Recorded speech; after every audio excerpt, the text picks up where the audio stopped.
Thanks, Tim. I want to share from Matthew 5.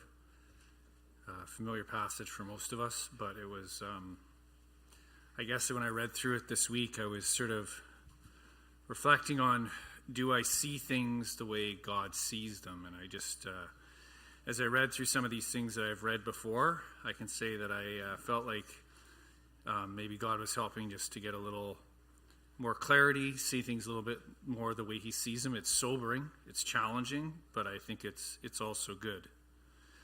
So start in Matthew 5, verse 21, and we'll see how far I get. I'm probably going to do 15 minutes, max 20, just because I know we're just so you kind of have context for the plan.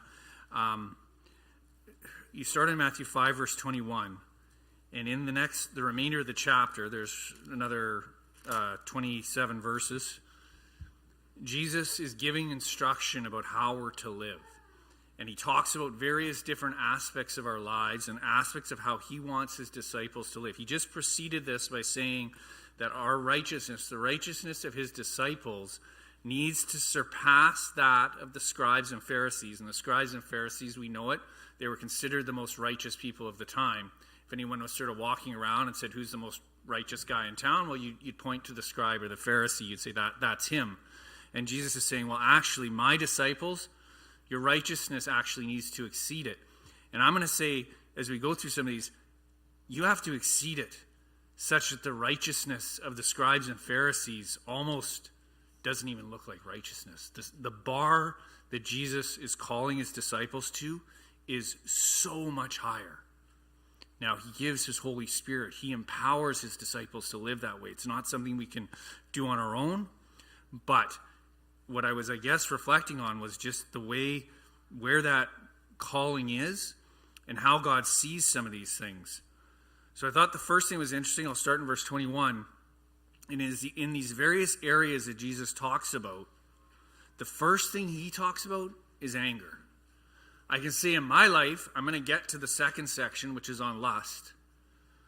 I can say in my walk with the Lord, lust and its various forms and the way it ensnares us in sin was, to me, when I came to the Lord, it was obvious. It was despicable.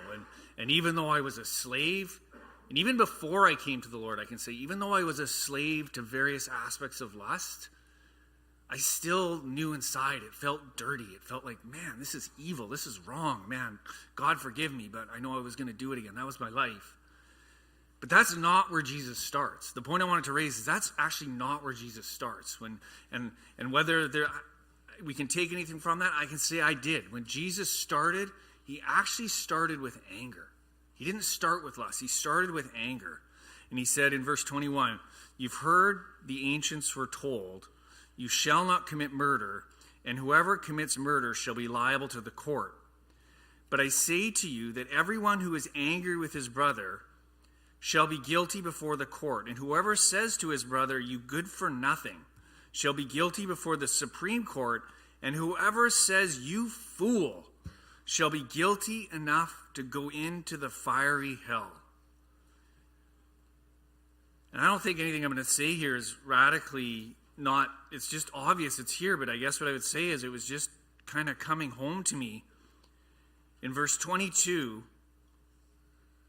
what Jesus is saying and warning us is that if we can't control our anger, if we don't allow him to change us and bring this anger that is in all of us, some battle with it more and others less, but if we go through our life where our mouths are a funnel for that anger, and there's a spectrum where you can just be angry in your heart, and other where it starts to come out of your mouth and says you good for nothing, and ultimately where it comes out of your mouth with strong condemning words that just categorize a person with, I don't know, you call somebody a fool, like that's coming from deep inside of you.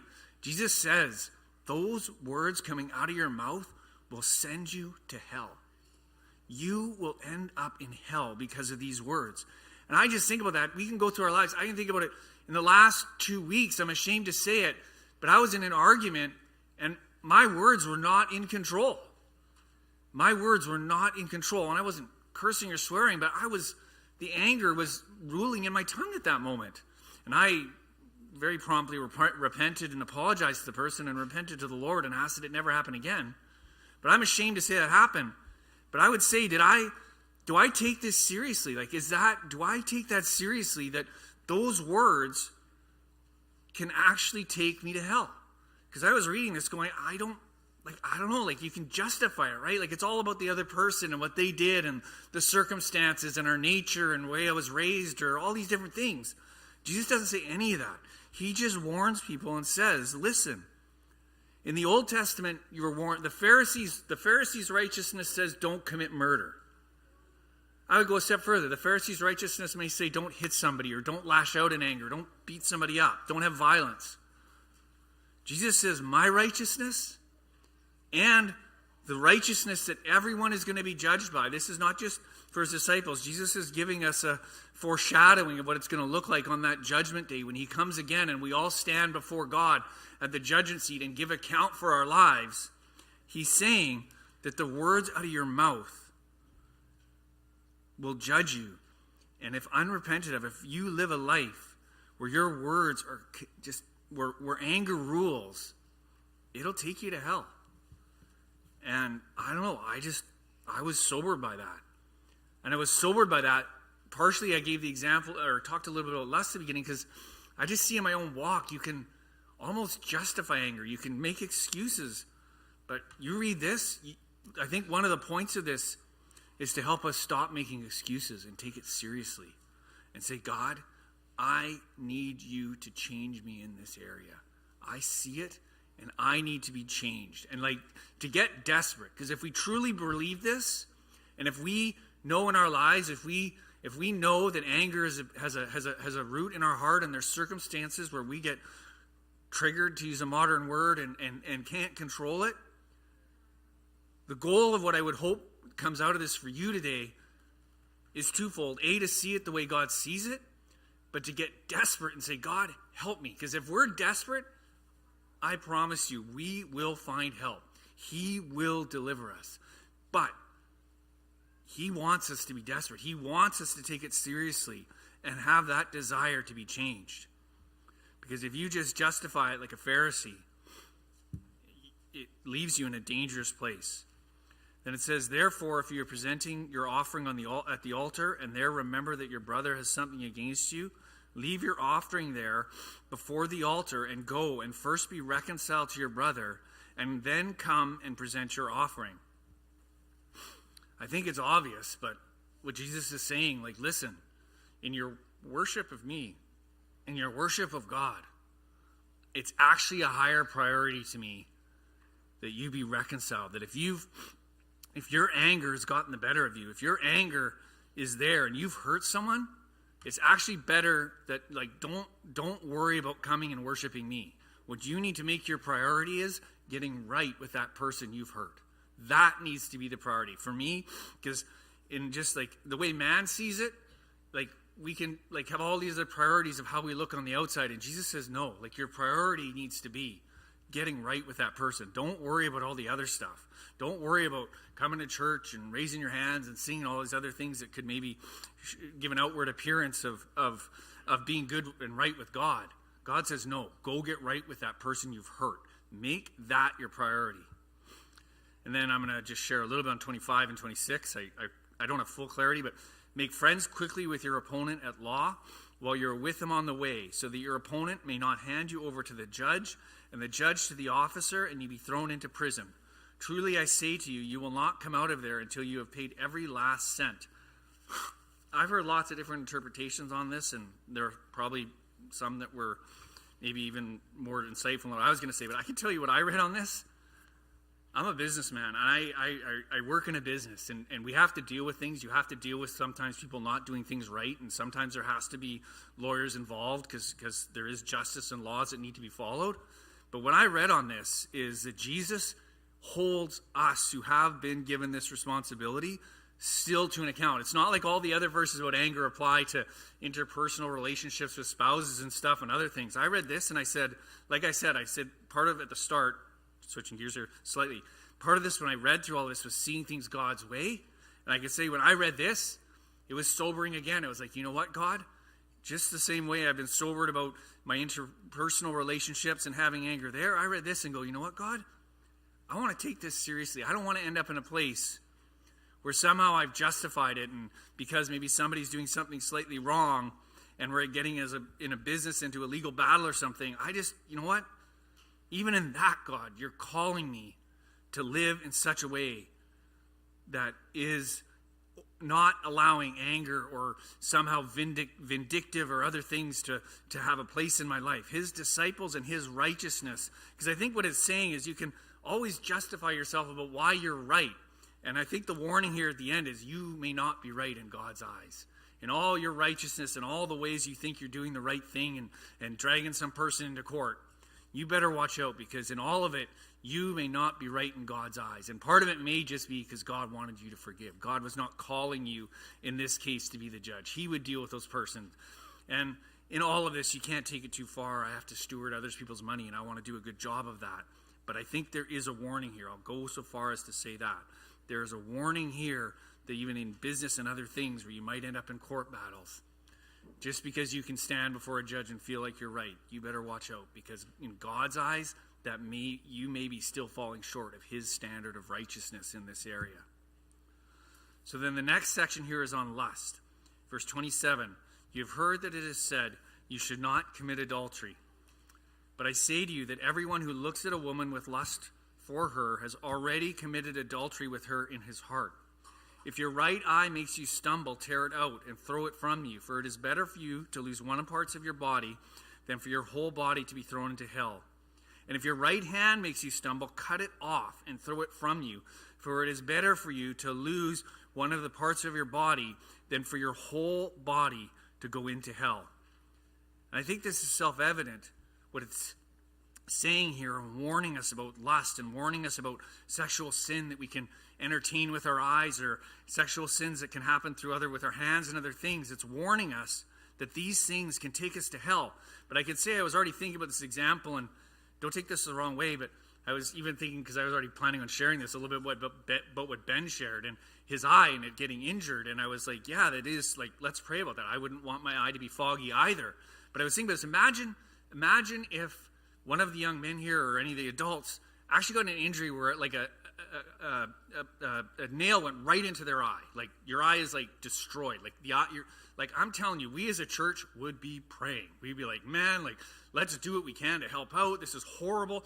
Or imagine somebody who works with their hands, maybe a woodworker or something like that, because that's what most people did back in these times. Imagine your right hand, like the hand that was your primary hand for working. Like Tim broke his arm and it's a hassle for typing. But imagine if you're a carpenter and your right hand is cut off. Like this would be a catastrophe. Like we would all be deeply troubled and concerned about this, and everyone would be praying. And it's a good thing to pray about that, because it would be totally life-changing. But Jesus is saying, you know what? It's actually better for you if in somehow, some way, you lost your eye or you lost your hand that you can do your work with and make your living. It's better for you to lose that than be a slave to lust. It's better for you, like Jesus says, in the long run, it will be better for you if that were to happen than to be a slave of lust. And I just think, like I said, seeing things God's way, like that is sobering. That is sobering to think that way, because when you actually apply it that way, because right now, it's very easy to brush off and take lust lightly and let little things into our eyes, because it's everywhere. For us men, if you're actually on guard with this, it's everywhere. Lustful images, they're everywhere, and it can slip into our eyes. And Jesus says, like I was thinking about that, when we stand before him at the judgment day, there's a warning that we might be better off not even having an eye than letting those things come in and ensnare our heart and bring us into bondage to lust that will actually and ultimately take us to hell. That's the warning, that there is a judgment coming. There is a warning that there are things all around us that the enemy wants to ensnare us with. And if we're not sober, if we're not on guard, if we're not desperate for Jesus to help us, because in all of these things, the answer is, if you are battling with lust, is the answer to gouge your eye out or physically cut your hand off? Is that the answer? We all know that's not the answer. But the answer is to be desperate. Just like if Ben's eye was shot out with a nail, or Tim's hand was actually cut off for some reason, and I'm sorry, I'm not accusing you, maybe it's a bad idea for me using names of this because it's a serious topic, but I'm just giving examples to make it real. If any of us, if my hand was cut off for some situation, I would be desperate. If there was a chance the doctor could somehow fix it, I would be desperate to have the doctor fix it. Yeah, do whatever it takes to try and repair this hand and give it back to me, or repair my eye so I don't go through the rest of my life blind. I would be desperate for that. And Jesus says, no, what you really, and that's fine, but what we really ultimately need to be desperate about is, God, help me overcome lust. Help me as a man to completely and utterly have lust put to death in my life, that it has zero stranglehold, zero grip on my life, that I am free by the power of God from this lust. That's the way God sees it. That's the way God sees it, and that's the way I want to see it, because it'll help me to have God's priority on this life, not to take sin lightly, not to just go through this life making excuses, but rather go for this life saying, God, your promises are true. I know you can help me, but I am serious about this, and I want you to help me. I need you to help me. I see it in some measure the same way you see it, God, and because I see it your way, I am desperate. I want your help. Just read a couple more. It was said, whoever sends his wife away, let him give her a certificate of divorce.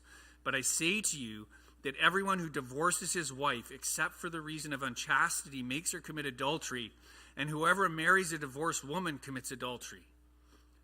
And there's two things I took from this. It says that God, when a husband and wife comes together, God joins them.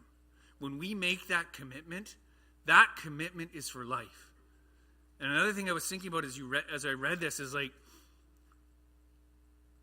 believe that not many here would make this, but I think it is common in the world today. There's many people in the world today who, when they're in a marriage relationship, would stand up and say, no, I would never commit adultery on my spouse. And it's probably true. They probably would never commit adultery with their spouse. They would just say, that is, in my heart, that is horrible, and I would never do that. But then the divorce comes, and they end up remarried to someone else. And now I would never commit adultery with this new person I'm with. That's not the way God sees it. God said, listen, I see it the same way. You've justified it. You've made this excuse as to why it's okay now and why everything's just had to be that way. And it was, in the end, it's just how it worked out, God. Well, God says no. God says no. I joined you together. And that separation and remarriage, I see that as adultery. The same way you thought it was so objectionable when you were married to someone. God says it's still adultery. And I don't say that to put a yoke on anyone. And I know there's lots of messes and eggs that are scrambled that you can't unscramble. But I am saying this is how God sees it. This is how God sees it. And if we can walk away with that, and we can walk away with that soberness, saying this is how God sees my marriage. This is how God sees the commitment of marriage. I think that helps us. I think that helps us to have his perspective as we walk through this life. And that soberness and that aspect of God, it's serious. It says, the last verse in the chapter, therefore you are to be perfect as your heavenly Father is perfect. God wants us to understand his view on sin. He wants us to understand his view on righteousness, and he's calling us to live that way. And I think to the extent we can understand these things and have that soberness to read these things and see it with God's eyes, I think it helps us. And for the sake of time, I'm going to stop, but read the next section. Read the next section and think about keeping our word. Because that's the next section. It talks about oaths and different things that can be kind of confusing. But what it's ultimately talking about is keeping our word. God values that. His disciples are to be rock solid. When they say something and make a commitment, your yes is to be yes. And it is to be a testimony in this world where yeses get murky and black becomes white and little gray. And no, it's black and white. Your word is your word. And that's how Jesus says his disciples are to live. Again, it's that's a righteousness that God prioritizes. And that's one of the things that Jesus brought up amongst others in this section. So I've said it before that I don't say this to put a yoke on anyone, but I do think it is good to see these things God's way.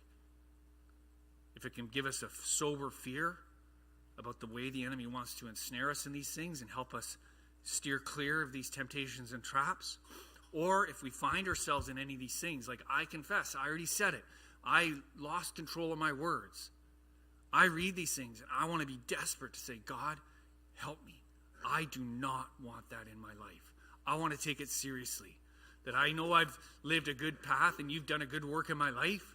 But if I let this rule in my life, if I don't take this seriously, despite all that's happened and everywhere you've brought me to, God, this could take me to hell. I don't want to say I'm exempt from that because the Lord has done a good work in my life for the last 20 years. What he says is anger, in his view, uncontrolled, our words can take us to hell. And we need to take that seriously and let it bring about a cry in our hearts that says, God, help me, deliver me. Lust, God, help me, delivery. Troubles in our marriages, keeping our word. God, help me have your righteousness. Change me and make me like you. Change me, God. Help me.